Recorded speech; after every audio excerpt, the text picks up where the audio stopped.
Before we get to today's episode of Five on the Floor, make sure you check out one of the great sponsors of this podcast and the other podcasts in the 5 Reasons Sports Network, and that is AutoNation. They're the largest auto retailer from coast to coast, and their friendly and knowledgeable staff here in South Florida will help you save big on a huge selection of new cars, trucks, and SUVs. Toyota, Honda, Chevrolet, Mercedes-Benz, and much more. And if you're looking to buy pre-owned, shop AutoNation's huge selection of one-price pre-owned vehicles, all clearly marked with one price, the lowest price guaranteed. Or if you just want to get rid of that old car, turn it into cash today, get a top dollar offer and a check the same day. They'll buy your car with no purchase necessary. Your check engine light on right now. Get the services you need at low AutoNation prices, oil changes, tires, batteries, and more, all for less. Call or visit AutoNation.com to schedule your appointment today. All right, but here's the thing. I used to say that a lot. If you're in the market for a new car, make sure you DM me at 5 Reasons Sports on Twitter. That's the number 5 Reasons Sports. I will give an AutoNation senior manager your information, with your permission, so they can reach out to you directly and walk you through the buying process. So no waiting online, no getting lost in the sauce or any of that stuff. An AutoNation senior manager will reach out to you directly. Welcome to Five on the Floor, a Miami Heat and NBA podcast from Ethan Skolnick with Alphonse Sidney, a.k.a. Alf954. Brought to you by the 5 Reasons Sports Network. Welcome into the latest episode of the 5 on the Floor podcast on the 5 Reasons Sports Network. Make sure to check out the other podcasts in our network. This is our only basketball podcast, but we have plenty of football podcasts, so make sure to check out Fantasy on 5. That's with Josh Houts and Michael Sonbeek, also David Friedman. Also, check out 5 Rings Canes, cast of now thousands covering the Canes on there, led by Josh Darrow, also Larry Bluestein, Alex Dono, David Lake, and Andrew Ivins. And, of course, our Dolphins podcast, 3 Yards Per Carry, which is Dolphins analysis. We think it's the best Dolphins pod out there. And then what we think is the best nostalgia pod out there, Fish Tank with OJ McDuffie and Seth Levitt. All right, we're going to get back to the NBA and the Miami Heat here. Now, Alf, and I'm here with Alf Sidney. You know I'm at Alf954. We've kind of run out of topics for this particular team. Look, we've hit it all, right? 3 weeks. 3 weeks ago. Yeah, 3 weeks ago. We hit the backcourt, we hit the front court, we've hit other teams. We started a fake feud with Philadelphia. We had Sedano on. Once we go to the Sedano well, pretty much we're tapped. And we just so we're looking for stuff to talk about. And all Heat fans ever care about is what's next, right? So what's kind of next is Jimmy Butler finally joining this team and coming back from his European vacation and having an actual press conference and playing basketball. And as I even looked today, we're taping this on a Friday, the Heat players are back on the floor. And so they're just waiting on Jimmy at this stage, and he'll be here. But everybody's always looking ahead to beyond that, and you have to in the NBA. And so we're going to do 2 different episodes here. We're going to look at 2020 today, and we're going to look at 2021. And we're going to look at the Heat's cap situation and the players that are available. And I have one word to describe the 2020 class: horrific. It's one of the worst. It's one of the worst in NBA history, and this is why It's not that bad. It is. It is, man. Who's the headliner? It's just Anthony Davis. Okay, and if things go reasonably well with the Lakers, he really shouldn't leave. He might. But Rich Paul's out there with his guy LeBron James. I would put the odds against it unless LeBron has a career-ending injury. So things can go really bad for that team this year, but no, I don't believe he'll leave. No. Okay, so if we're going to take him off too big of a stink to get there. Right. So if we're taking him off the table, which we kind of are, or at least I am, here's the list, and this is based on what they're making in 1920. Okay, so I'm at Spotrac, which is a good place to go. SPO. 2020 or 1920? 2020. I'm sorry. 1922. This is a good place to go. This has nothing to do with Eric Spoelstra, but it's called Spotrac. SPOTRAC.com if you want to follow along. Take a look at the free agents for 2020. We're only going to focus on those today. So they break it up based on the average value of the contract for the 1920 season. Okay, 2019, 2020 now. Number 1 on the list is Kyle Lowry, who's going to be at $33 million this next year. He's also going to be 34. Yeah. He's not at this stage. And I know our guy Giancarlo Navas thinks he's the greatest point guard who's ever lived, and that Magic Johnson couldn't play in this era. but Kyle Lowry's not somebody you're going to be going That's a set after. of takes. That's quite a set of takes back to back. Right. Shaq Kyle also Lowry's the best. Yeah, Shaq right. Didn't play in this era either. Right, Yeah. and that's G. But Kyle, I mean, he's not a player you're going to be making a move for next year, correct? No, I mean, he doesn't excite me. I mean, the only way I can see the Heat making any kind of move for him, first of all, we have to talk about the Heat's cap situation next year. Isn't great.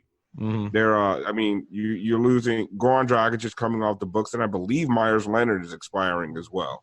That is true. Let's go through it, actually, Alf. I'm glad you reminded me. All right, so let's go through the Heat's cap situation for next year.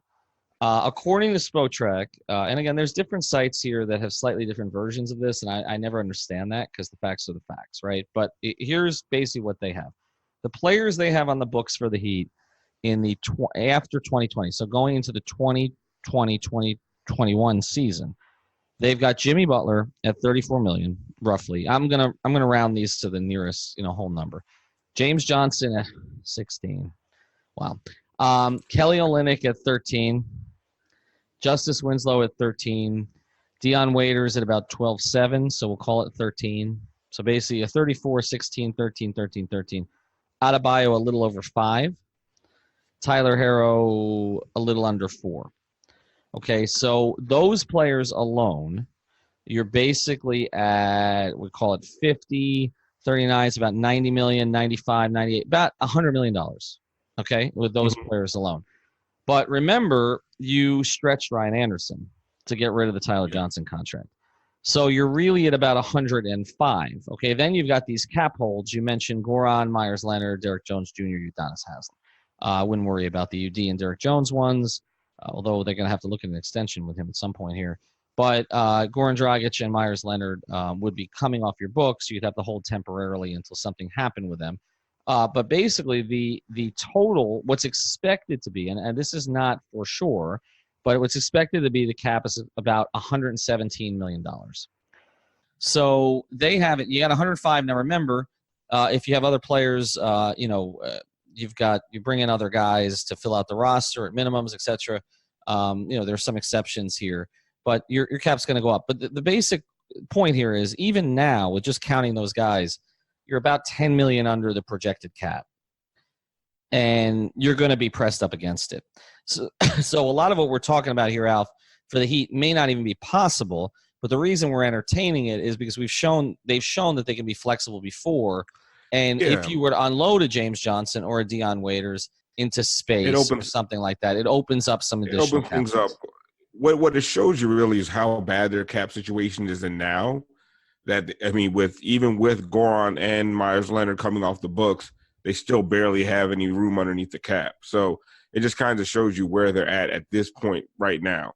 But yeah, like you said, it's the NBA. They've shown you that there are things there's always something that can be done. I mean, Daryl Morey does it every year. Somehow he just keeps flipping max players for other max players, and at this point, he's a guy who's just up to his neck in debt. Like, right. I mean, he's bad as that. He's basically our government right now, essentially.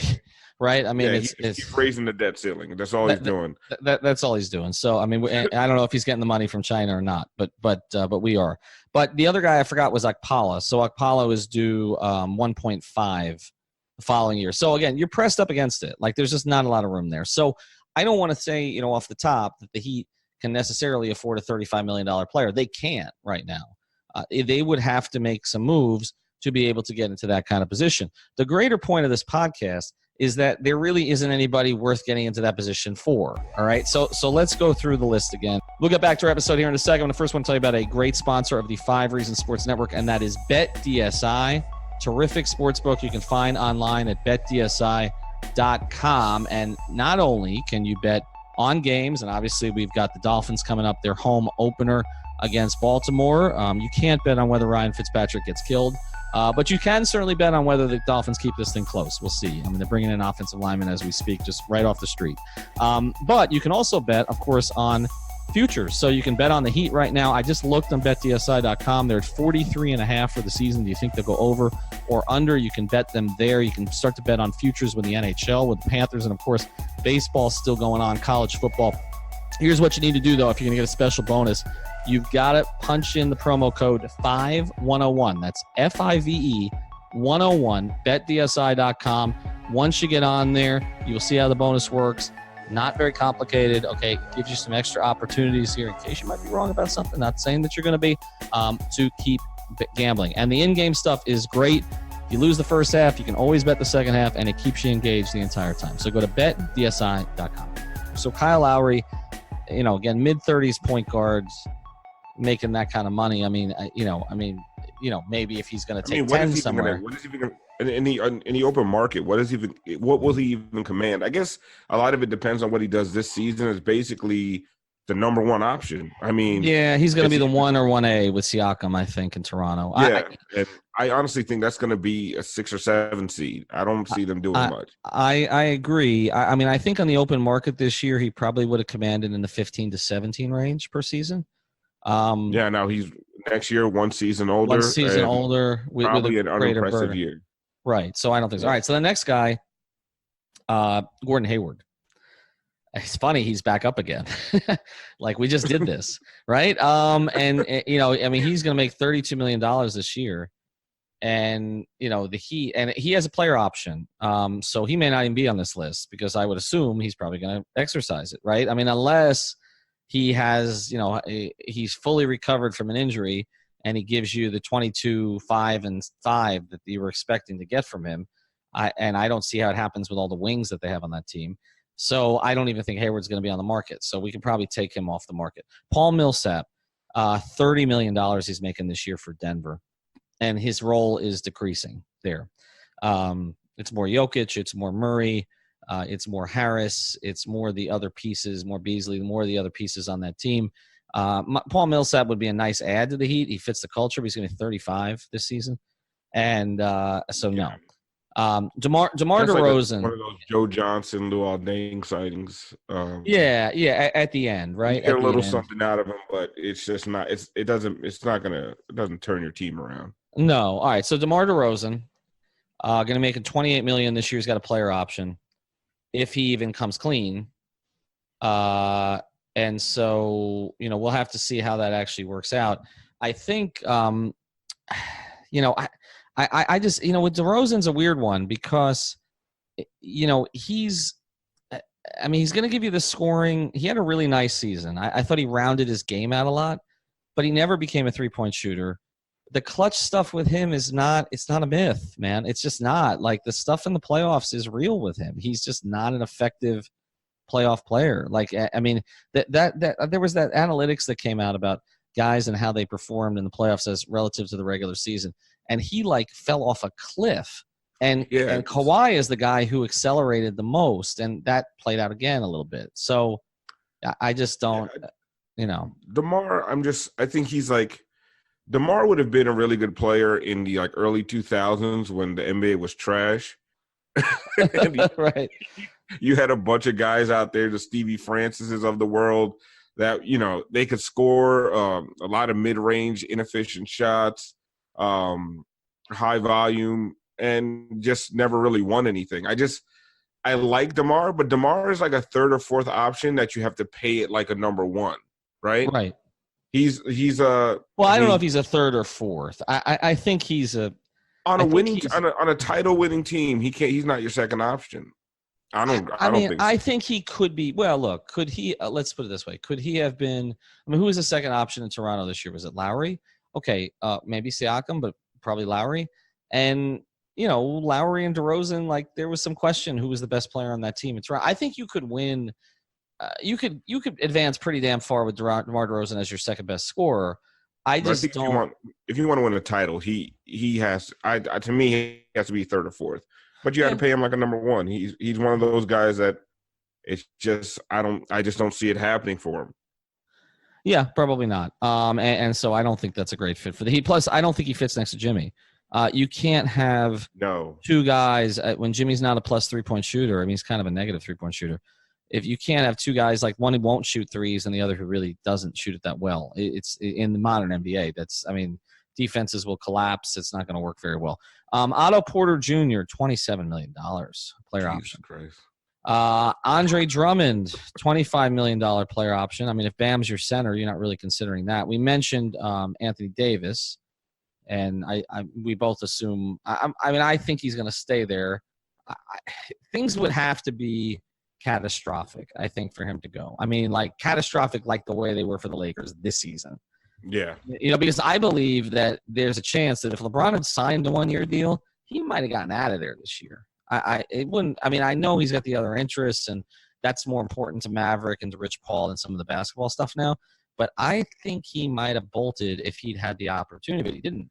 I mean, he could have forced his way out, but it was such a bleep show last year, and it just is such a terrible kind of organization. I guess that's the only caveat you could put on that is that if any organization could figure out how to screw this up, it's probably the Lakers. Right. Because they've just been such a shit show for the last, really like 7-8 years. Mm-hmm. It's people talk about the Lakers' legacy and for the last like 7 or 8 years, they've been nothing but embarrassing story after embarrassing story after embarrassing story coming out of that franchise. So there is a part of me that could see something going so potentially wrong over there that Anthony Davis is just like, listen, Rich, listen, LeBron, I got to get out of here. But I don't know. I mean, there's no chance for him coming to the Heat, but just to shake up the free agent market, I think there might be something going on there that could actually force him out. But that's probably like a 5% chance. 95% chance I think he's staying. Yeah, and I think it's interesting. I feel like, and I hate to do this because I like Jeannie Buss. I've interviewed her, on the radio a couple of times, and I like her persona and all that. But we just got to be honest. Like, it just has not been well run under her and her brother. And she won the power struggle against her brother, against Jim, and it's gotten worse. Like, So I just don't. I mean, look, the old man who passed away a few years ago, like, he knew what the hell he was doing. I mean, he basically created Showtime. I mean, you really should read the book by Jeff Pearlman called Showtime. There's a lot of great Riley stories in there, but a lot of it is about Jerry Buss, and it's kind of the whole culture of it and the Forum Club and what that was like, and the players and their wives and the girlfriends and it's an interesting read. That team is the reason I'm a basketball fan. Right. And for a lot of people, I think that's the case. But if you look at what's happened in the past few years, you're right. It's been one of the worst organizations in the sport. I mean, to have the advantages that they've had. I mean, look, the Knicks have incredible advantages too and have squandered even worse. But to have the advantages they've had, I mean, they just got lucky. It's crazy. The Heat got LeBron because they were a really well-run organization and they had Dwayne Wade. And that's why they got LeBron. But the Cavs and the Lakers got LeBron for the wrong reasons. I mean, the Cavs got him basically because he wanted a legacy play and because he was born 30 miles away. And the Lakers got him because he wanted to shoot Space Jam. I mean, so, right? I mean, it's not because of any kind of competence of the organization. And we just saw, I mean, when they got matched up against somebody in their own city, I mean, an organization that was a laughingstock for years and years and years until Ballmer bought them. They lost to the Lakers. To the Clippers. They just lost Kawhi to the Clippers. Okay, and so it's interesting how you put that. When you look at the teams that have the geographical advantages, mm-hmm. I mean, outside of Golden State, I guess, and Miami, who else has really, over the last 10 years, has really taken advantage of that? Well, New York has not. Boston has never been. Boston and Chicago have never been destination cities for players. Just never. Boston, I think it's the race thing a lot. Chicago, it's the cold thing. It's also the following Jordan thing. It's the Jerry Reinsdorf is cheap thing for years and years and years. There were a whole bunch of things that played into it, but that's hurt them. But they've been successful at, obviously during different periods now, the Rose era, as we kind of, I guess, call it in retrospect. They built, something significant there. They just couldn't cash in. And then he got hurt. But, the bigger cities now, I think Houston does a good job of it. Houston's a very attractive city to NBA players. I think one city that is totally squandered, and it doesn't get talked about, is NBA players, particularly older NBA players, really like Phoenix because a lot of them like to go play golf there, to be honest. The climate's great. That's true. Yeah, and Phoenix is total, and for years and years before Sarver bought it, it was known as a great place to play, great environment to play, downtown arena. They don't have anything in downtown Phoenix. I've never understood it. Like, they have one of the campuses, but like there's nothing there. Like, you got to go out to Scottsdale or one of the other cities to really find anything. Like, there's like Marley has his bar across the street, and that's like the only thing that's there. But yeah, it's just Phoenix has really squandered it, but the Lakers have squandered more than anybody else. But I still think he stays out there. Getting back to Anthony Davis, I think he stays. The next guy on this list in terms of money that they're making this season, a free agent, is Hassan Whiteside. I don't think the Heat will be in play. I think a lot of that is Starver, though. Starver just said, well, look at in another city. What about Atlanta? Yeah, I think, well, the story with Atlanta, though, Alf, is that that has more to do with NBA players like to visit there, but they don't want to live there. And a lot of it has to do with, I mean, you know what that has to do with. I mean, that that's has where to the side pieces. Most of them. Just saying that's where the side pieces live. Well, it's true. I mean, this is not myth. I mean, talk to NBA players about it. They don't really want to be there permanently. They just want to kind of slide through. That's all. Just slide through, slide out, and go about it that way. All right, so let's get to the next guy, Hassan Whiteside. How much time you want to spend on this? What do you want to do with this one? No. We could do 10 minutes on. I will say this though. I will be very prospects of Hassan returning to the Miami Heat. Yeah, I will be very curious what he gets though after this year. I mean, obviously a lot of it depends on how he comports himself, but I will be curious in the modern NBA and with everybody. I think he's going to be down to a series of one-year deals. I think he may get money on the one-year deals.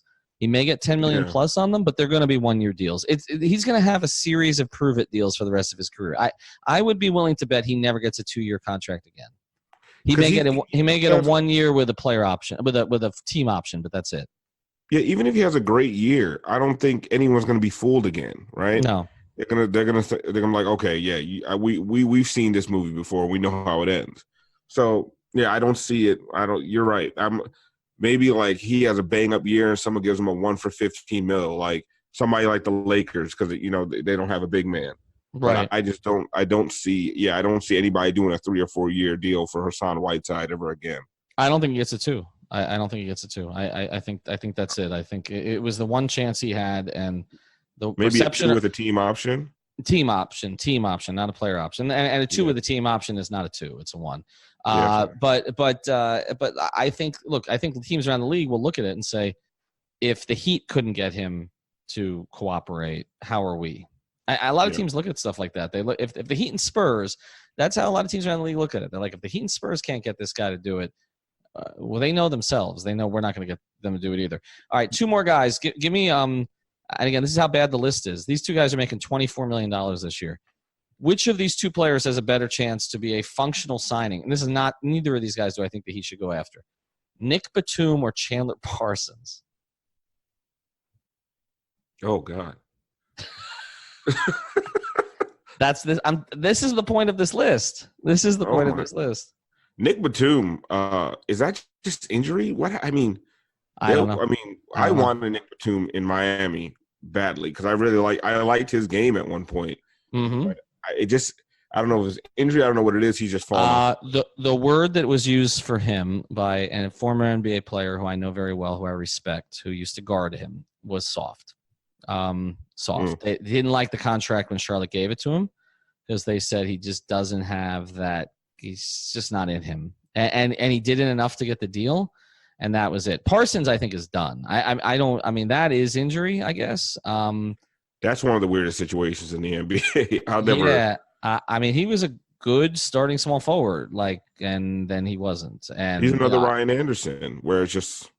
Yeah, well, Ryan Anderson, though, got the most out of what he had. Like, Chandler Parsons, felt like, okay, this was an emerging player. Now, the injuries obviously played big time into it, but, he did not recover well from it, and just Memphis was a disaster for him, so neither of them. All right, 2 more. Marc Gasol, the Heat won't be in play for him unless he's way at the end of his career as a backup center. I think Toronto squeezed, the last out of Marc Gasol that you can. I don't think he's a guy. He's going to be 35 this year. Serge Ibaka. Same thing. Serge, I think, would fit well with the Heat as a role player down the road, but again, not big money. So the only other guy on this list who's making $20 million or more this year that I would look at next year is Gallinari. That's an interesting one.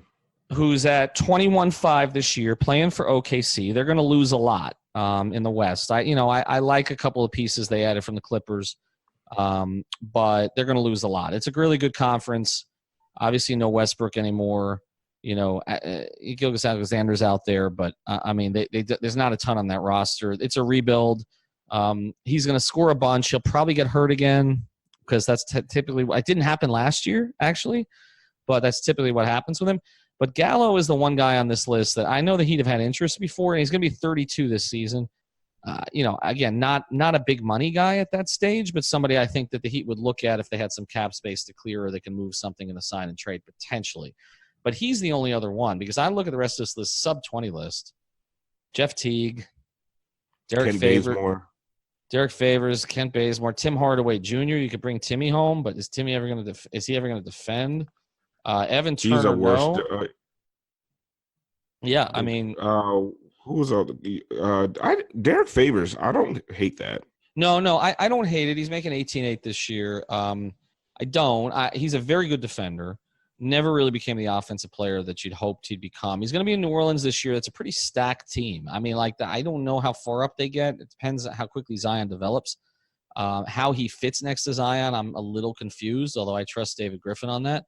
But he's interesting. The other guy who's kind of interesting on this list, but not at the money he makes now, and he probably will end up getting more, is Evan Fournier, who makes 17 this year on a player option. He might opt out of that. And I just the thing about him is, that he has proven he can score consistently in the NBA. He's only 27 this year. So, as a six-man type guy, to be honest, I like him better than Tim Hardaway Jr., because at least Fournier, me too. Yeah, Fournier pretends to defend at times, and he doesn't hijack your entire offense. But the rest of it, Reggie Jackson at 16 this year just never became what I thought he would become. Marcus Morris is making 15 this year. I like him as a role player, not necessarily at that price, but I like him. But it's funny. I look at this list, and Goran Dragic is going to get a lot of feelers in free agency. You look at this list, like, okay, the other point guards on the list are who? Reggie Jackson, Jeff Teague, Kyle Lowry, and Jeff Teague. He's in that. He's the second best point guard in next year's free agency. Right. So I don't even think that can be argued. No. So I think he's in the mix. Some of these other names I don't really, Brandon Knight. Pinecrest alum, but no. Eric Gordon's going to be 32. Maybe as a shooter off the bench, I would still like Eric Gordon, but actually his numbers have kind of tailed off in the past couple of years. And then you've got Tyler Johnson, Jordan Clarkson. I think he's restricted, though, right? Yeah, I believe he is restricted. No. Gordon's unrestricted. Gordon's unrestricted going into next season. He is. He's unrestricted. That's an interesting name. He is, and another interesting name guy I kind of like a little bit is Jeremy Grant, who's now in Denver, who I still think has a little bit of upside, could be a good role player, has athleticism, is only 26 this year. Now, he's got a player option at $9 million. He might decline that. The other one I think who strikes me as a Heat-type player is Van Vliet. And he's unrestricted, making 9 this year, going to be 26 this season. May get a bigger role this year playing next to Lowry a little bit more with Danny Green gone. And I kind of like him a little bit. So there's some role guys I like here, but it's just the overall list as we sort of sum this whole thing up. The overall list to me says it's just not even a free agent class that you really want to get that involved in. When I'm trying to sell myself on Gallinari playing 70 games, like that, that tells you about the list. And that's why, when people are like, well, you're giving Jimmy 34 next year. I'm like, okay, you took yourself out of that free agent market for the most part. I'm like, okay, whatever. What free agent market? Right. And right. There isn't any. And we're going to do 2021 next. And that's a totally different conversation. There are basically, if you were to make a list, and we don't know that all of them are going to get to free agency, but if you make a list of the 2021 and 2020 free agents and combine the list and come up with the top 15, 12 or 13 of them would be in the 2021 list. Okay. It would be, Anthony Davis would be the only one that made that list. Right. Maybe Drummond. Maybe Right, just in terms of age, right? Because Drummond's only 27. Maybe DeRozan, but that's about it. I mean, the rest of them, no. I mean, not with the uncertainty around Hayward, not with the fall-offs for Batum and Parsons, not with the age of Lowry, not with sort of the limited offensive game of Favors, not with the defensive struggles of Tim Hardaway Jr., some of the limitations of Fournier, the age of Iguodala, and so to be honest, of Reggie Jackson, when it comes to the Heat, it's a good thing because that's when they'll have money, right? That's when Kelly, JJ, Dion all come off the books. So right, unless they get Bradley Beal, and if they get Bradley Beal, then we'll be okay with them getting money. So not having money because they'll have a player that they want, and they'll have the 2021 free agent. And this is what I always say, and we're going to say this on all this stuff. You go get the guys when you can. You go get them when you can, and you figure it out later. You don't wait for the class. You don't know who's going to get hurt. When you looked at that Gordon Hayward contract originally, you thought, oh, he's going to be up again, and he'll be a really productive player, probably an all-star. But he's not, right? When you looked at Andre Drummond at this stage, you would have thought he would have been dominating the Eastern Conference. He's not. So I just think when you can get a player and get him in your system at that point, you do it, okay? Even if you have to give up some assets, because tomorrow is not promised. It's not promised they're going to be available. It's not promised they're going to be the same player you thought they were going to be. It's not promised you're going to be in the same money situation. It's not promised that the conference is going to look the same. You have to make the deal when you can. And that's why I've always been younger. Right. It was different. There was one time that it made sense when the greatest player of this generation, and arguably the greatest of all time, certainly one of the top two, was going to be available in 2010. Then, yes, you clear the decks. But barring that, okay, you get the players when you can. And that's pretty much the way it is. So we're going to do another episode on this on 2021. And be sure to check that out. That'll be out here later in the week.